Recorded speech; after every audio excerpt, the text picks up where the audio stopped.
mag-share ka sa crowd. It's my very, very first time, of course. At ito po, pinaghandaan ko for 3 years. Pinangarap ko po talaga to. Sinulat ko na po yung script. Kaya lang sa sobrang haba, hindi ko na binitbit kasi baka hindi po tayo matapos.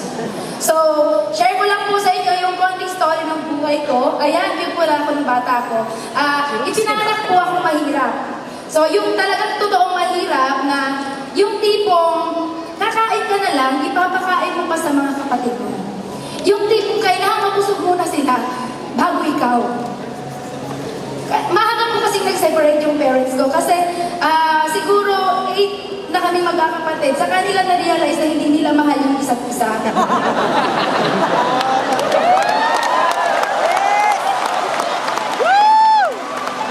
Tapos po, syempre, na-realize nila na hindi nila mahal yung isa't isa. Nagkanya-kanya sila. Yung nanay, nag-asawa ng iba. Yung tatay, nag-asawa ng iba. Syempre, ako po yung naiwan sa gitna. Ako po yung naging ina at ama. Yung mga kapatid ko, bigla-bigla. Wala pa akong choice, hindi ko po sila pwedeng takbuhan. Kasi mga mahal ko po sila. So, nung nagka-edad po ako, nangarap din po ako na sana isang araw, hindi ganito. Yung mabuhay naman tayo na kumain tayo ng maayos. Then, one time, binigay ni God yung opportunity na makapag-abroad ako sa maling paraan. Kung yung mga OFW, nag-abroad for contract na mga 3 years, ganun-ganon, kontrata din po ako sa Japan. Marriage contract nga lang. Renewable. No? Magpapalit ka ng asawa. Ganun po yung nangyari sa akin. It's a very big sacrifice kasi kailangan kong lunukin ko ano yung lahat ng pwede kong lunukin para sa pamilya ko. Para sa mga kapatid ko. Then sabi ko dati, I was 19 years old that time, pumunta ako ng Japan. Sabi ko, yes, ito na to. Pangarap na bahay, sasakyan, savings, makukuha ko dito. Kailangan mag-26 years old na ako. Meron na ako lahat niyan. Kaya lang 26 years old na ako, nangyari guys. Wala lahat yun. Parang, ano mangyari pagharap ko sa salamin? Rosie, tumatanda ka na, pumapangit ka pa. Gusto mo ba yan?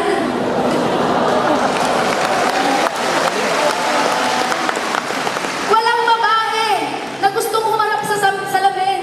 At titingnan yung sarili niya na, grabe, ang pangit-pangit mo. Walang babaeng ganun.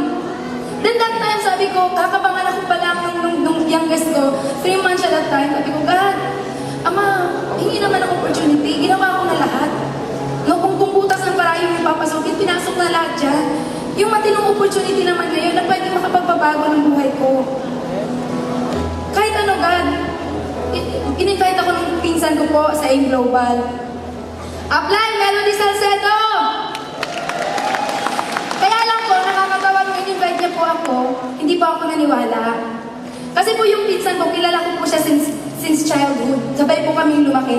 3 araw lang po ang pagitan namin nung pinanganak kami. Kaya alam ko kung sino siya, kilala ko siya. Alam ko na kung siya ang nandito sa harap ninyo ngayon, hinimatay na siya. Ganon ka mahiyain yung pinsan ko. Kaya naniniwala kasi ako dati na ang networking kailangan maingay ka, madaldal ka, machika ka, maboka ka. Hindi ka yaman kung wala kang ganon. Kaya hindi ako naniwala sa pinsan ko. Pinalagpas ko yung 6 months. Until such time, humingi ulit ako kay Ama na opportunity.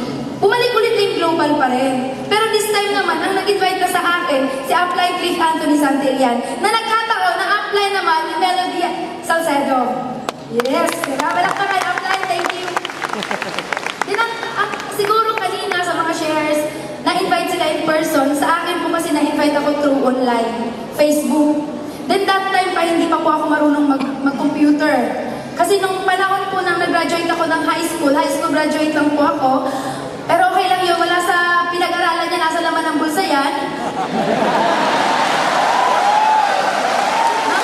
High school lang po ako, pero nung nag-start po ako ng Facebook, ganun po, nasa ng X, nasa ng Y. Diba? Kaya sabi ko sa apply ko, paano ko gagawin yung business? Sabi niya sa akin, Rosie, kung paano kitang in-invite, ganun lang din yung gagawin natin. At dun po, nangyari yung whole story, bakit nakuha ko yung first million ko sa AIM Global. Diba? Sa Japan, lagi sinasabi nung ginagawa ko yung network sa Japan, maraming mga 40 years na sa Japan, 30 years, 20 years na sabi, Rosie, tulungan mo akong gawin yung business. Kasi gusto ko nang umuwi sa Pilipinas for good. nung last April sabi, mga kabataan, ate, tulungan mo naman ako. Tulungan mo ako makahanap ng hapon puntang Japan. Kasi gusto ko mag-abroad. Gusto ko maiahon yung pamilya ko sa kahirapan. Isipin niyo yun, Pilipinas, Japan, yung mga nandun gusto kong umuwi sa Pilipinas, yung mga nasa Pilipinas gustong umuwi doon. Parehong reason, gustong maiahon sa kahirapan at gustong maiahon yung pamilya sa kahirapan, makasama yung mga mahal sa buhay. Diba? Pera yung naghahati sa dalawang bansa. Pera yung naglalayo sa pamilya. Diba? Yung magulang sa anak, kapatid sa kapatid. Akala ng iba, OFW, bayani. O, pagpalagay na natin, oo, yes. Marami natutulungan yung mga OFW. Pero yung mga OFW, marami ding pamilyang sinira. Mga anak na nagkaanak na lang din nang wala yung mga magulang. Diba? Guys, eto lang po yung nagpagising sa akin. Sa lahat sasabihin ko po sa inyo. Ngayon na, last na to, promise. Bigyan niyo yung mga sarili ninyo ng 5 seconds. 5 seconds para tanungin yung sarili ninyo. Kung yun bang mga buhay na meron kayo ngayon, yung buhay na tinitirhan ninyo ngayon, yan ba yung buhay na gusto ninyo? Kasi kung yan ang buhay na gusto ninyo, ituloy nyo yan. Walang problema dyan. Diba? Pero kung hindi yan yung buhay na gusto ninyo, baguhin ninyo. Yun ang ginawa ko. Iniwan ko po yung Japan.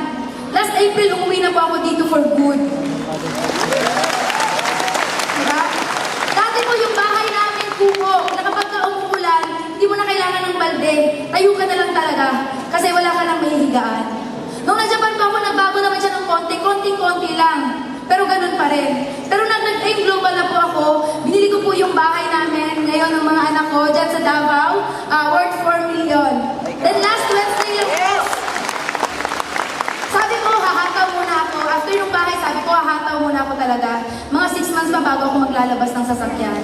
Kaya lang sabi ko, paano ako makakahataw sa buong Mindanao kung wala akong sasakyan? Last Wednesday po, hindi sinasadyang na ilabas ko po yung Ford Everest ko. Kulay red, para po lang. Thank you so much. Sana may natutunan kayo sa mga sinabi ko. And of course, Amon Dragon! Mga Dragon! Thank you so much sa suporta sa grupo. Upline Alburo family, thank you so much. At lalong-lalo na sa aking mga international partners from Hong Kong, Riyadh, Singapore, Cyprus, Canada, at lahat-lahat na. Thank you po. Maraming salamat.